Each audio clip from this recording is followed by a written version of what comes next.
다 연결이 되어 있는 거잖아요. 네, 그죠? 네. 마진을 관리를 해야 되고 마진 관리해야 물타기를 할 수 있고 네. 그 물타기 레벨을 정하려면 테크니컬 분석을 잘해서 분석을 해놔야 되고 얘네들이 다 연결이 되어 있는 거라는 거죠.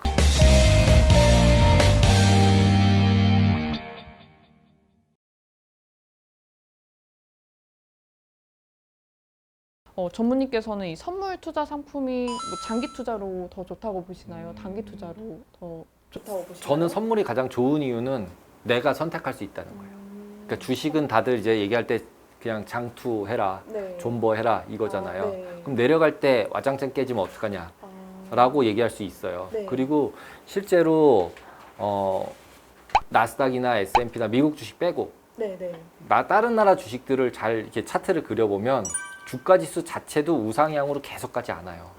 이렇게 갔다가 확 떨어져요. 네. 그때 또 확 올라가요. 쭉 올라갔다 확 떨어지고. 네. 그러면 결국은 길게 보면 제자리에 있을 때도 되게 많아요.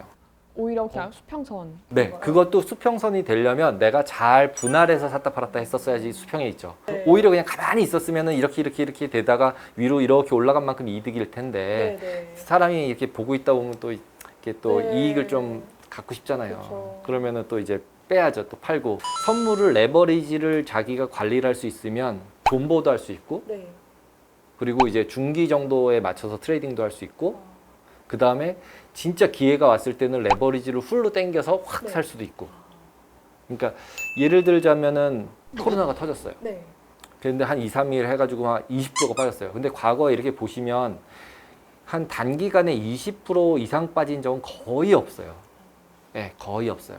근데 항상 그럴 땐 우리에겐 돈이 없어요. 아, 그렇게 빠졌을 땐 이미 다 물렸어요. 아. 그래서 로스컷 당해서 돈이 네. 없든지 다른 친구들이랑 얘기를 하다 보면 이제 이미 풀로 들어간 상태가 돼요. 거기서 폭락을 맞아요. 그러면 거기서 원금 회복되려면 네. 이제 로그 리턴이잖아요. 내려갈 때는 50% 빠졌지만 올라갈 땐 100% 올라야 번전이잖아요. 네, 맞아요. 예, 그러니까 결국 원금이 잘 안 돼요. 그거에 맞으면.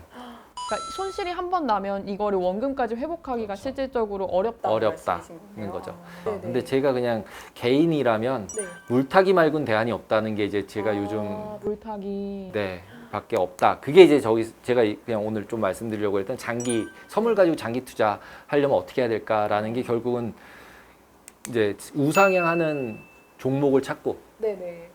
우상향으로 천천히 막 어차피 흔들리는 걸 내가 다 찾아서 돈을 벌 수는 없잖아요. 네. 그는 이제 그렇지 않으려면 좀 이제 좀 마음 편하게 그래도 선물도 하려면 어떻게 해야 될까? 그리고 이제 오래 서바이벌 하고 있으면은 폭락했을 때 살 수 있는 기회가 있어요.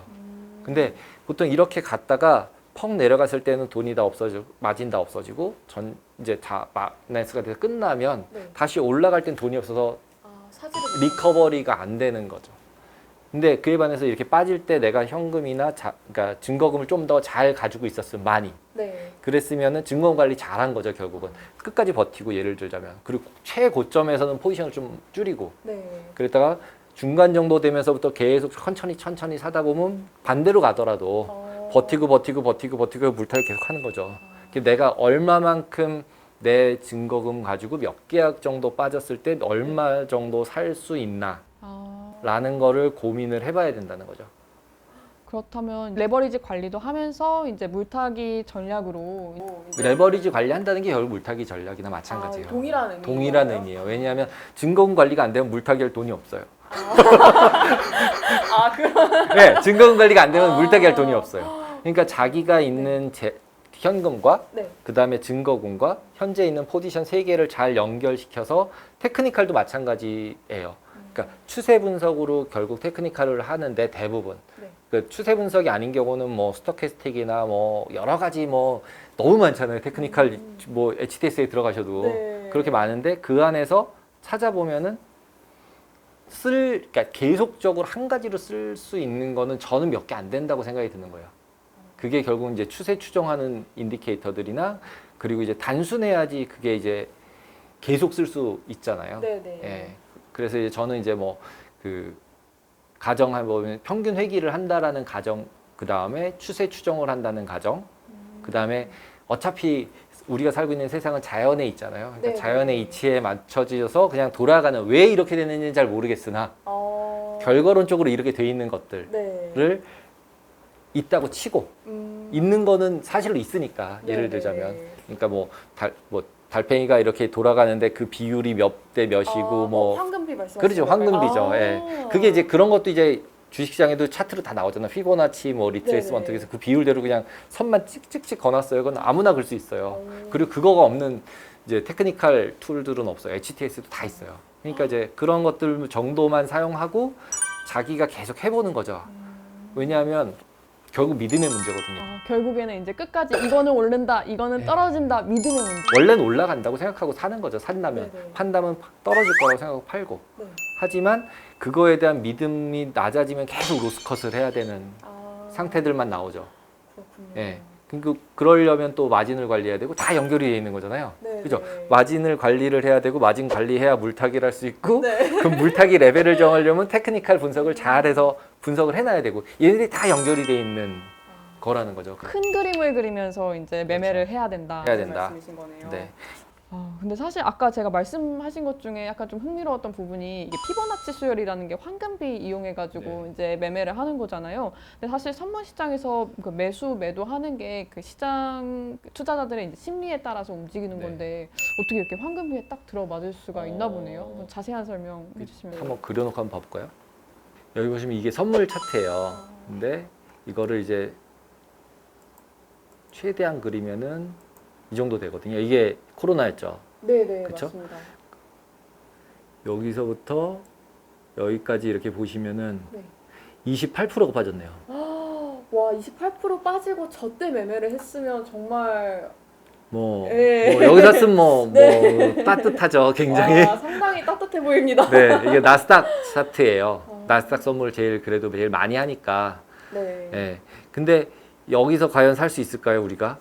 아마 저 때면 더 떨어질 거다라는 약간 그쵸. 불안감 코로나로 때문에. 뭐 전 세계가 어쩌고 뭐 이런 거잖아요. 근데 그리고 대충 여기서 선물 매매를 하고 있으셨던 분들이 있으면 네네. 한 이쯤 되면은 다 마진콜 당해서 반대 매매 당하셨어요, 거의.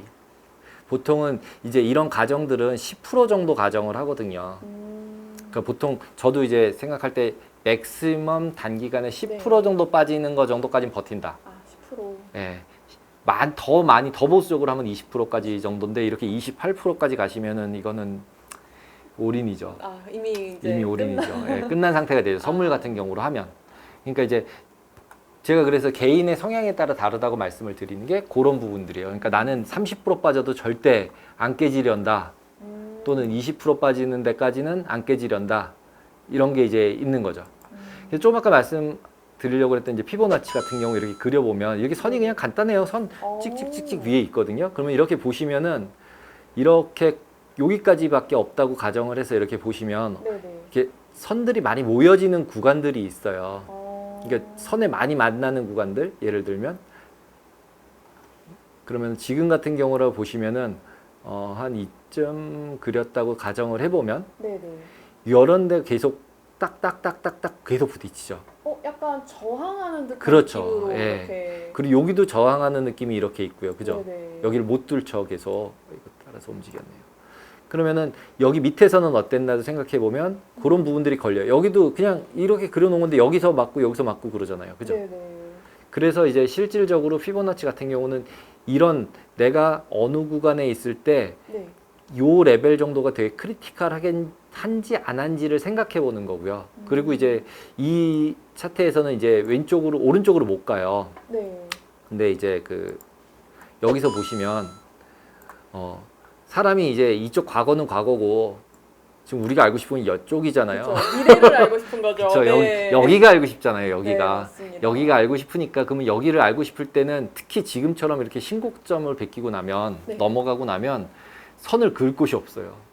네, 맞아요. 그래서 지금 여기 피보나치가 이게 아까 그러니까 아까 그렸던 거랑 비슷하게 그린 거예요. 이게 떨어진 거고 꼭지점이고. 그럼 지금 여기서 보시면은 구간들에서 이렇게 때려 맞는 부분들에서 겹치는 부분들이 생기는 부분만큼을 그림을 그려보는 거죠. 그 그림을 그려보면 의외로 부닥치는 데가 많은데 그러면 지금 같은 경우는 제가 이걸 그리면서 이 끝선 요 밑에 반대편이 많은 걸 찾은 다음에 이쪽으로 가면 여기까지는 가겠구나. 보통은 피보나치 그림 그릴 때 여기서부터 여기 찍은 다음에 사이를 그리고서 이게 맞네 이렇게 얘기하거든요. 네네. 근데 그거는 과거를 설명하는 거잖아요. 네. 근데 우리는 여기가 알고 싶죠. 맞아요. 미래가 알고 싶은 네, 거니까. 여기가 알고 싶은 거니까 피보나치를 거기서 끊지 말고 네네. 이렇게 없다고 치면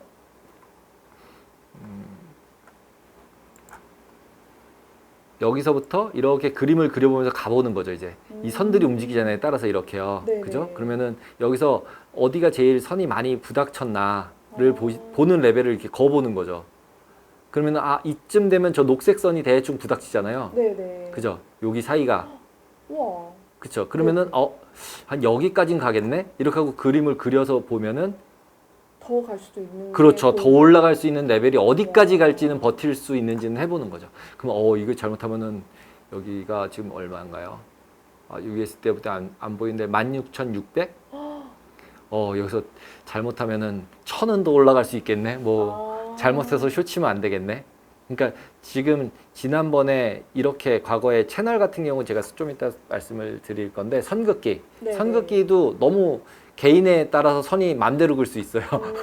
폭을 좁게 그리시는 분들도 있고 네. 이렇게 넓게 넓게 그리시는 분들도 있기 그렇죠. 때문에. 그렇죠. 네. 너무 사람마다 이제 그 그리는 방식들이 달라지니까 네. 그리고 선긋기는 진짜 주관적이에요. 그러니까 어떻게 그러니까 귀에 걸면 귀걸이, 뭐 코에 걸면 코걸이 뭐 이런 느낌인 거네요. 네, 맞습니다. 근데 기준은 있죠. 저점을 연결해야 된다. 네. 고점을 연결해야 된다. 고점이랑 저점 막 연결한 다음에 내가 그린 게 맞아 이렇게 우기면 안 되고. 아이고. 우기면 안 되고. 네. 그렇게 우기시는 이제 차트 그리시는 분들도 있죠. 근데 이제 그거는 전 아니라고 생각하고요. 예를 들면 저점을 연결한다 그러면 지금처럼 이렇게 저점을 연결하는 거죠. 저점.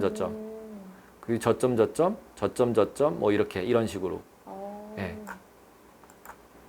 그래 놓고 보면은 이렇게 연결해서 그린 선들과 네네. 지금 저는 아무런 테크니컬 지수들을 안 쓰고 있잖아요. 그죠? 네. 그래 놓고 그냥 선긋기만 해보는 거죠. 예를 들어서 아까 이렇게 해서 이렇게 그림을 그려보면 네. 여기 사이 정도니까 이 정도쯤 사이가 그려진다. 여기가 이제 박스 안에 다 있잖아요. 네, 맞습니다. 그래서 여기가 제일 많다. 그리고 여기 딱 부닥치고, 그죠? 그래서 이 정도 그려놓고 보면은 이게 이 추세선 상태로 보면은 여기까지도 갈 수도 있고, 네. 그 다음에 아까 이 선 따라 올라가니까 얘가 조정을 받으면 이렇게 맞은 다음에 다시 올라가겠구나. 그래서 이렇게 올라가면 여기쯤 되면은 예를 들면 11월 달이거든요, 여기가. 네네. 11월까지 잘못하면은 가겠구나. 위로. 잘하면 여기까지 이렇게 박스권으로 변동성 죽으면서 이렇게 해서 이렇게 가겠구나.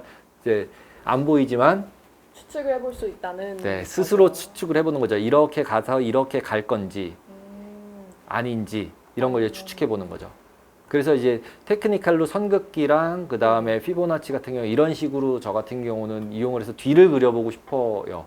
보통은 이제 백테스팅을 많이 하잖아요. 네네.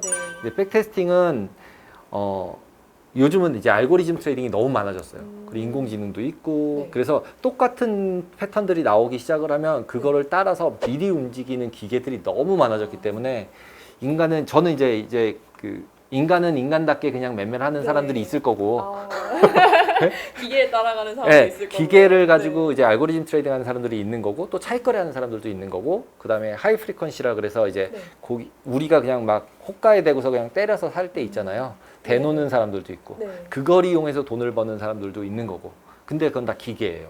다 알고리즘. 네, 그러니까 기계로 다 하는 기계예요. 다 사람이 거의 없어요. 거예요. 그러니까 우리가 눈에 안 보이는 체결량들을 가지고 체결을 시켜요. 그러니까 우리가 걔네들과 싸우려고 하면 안 돼요.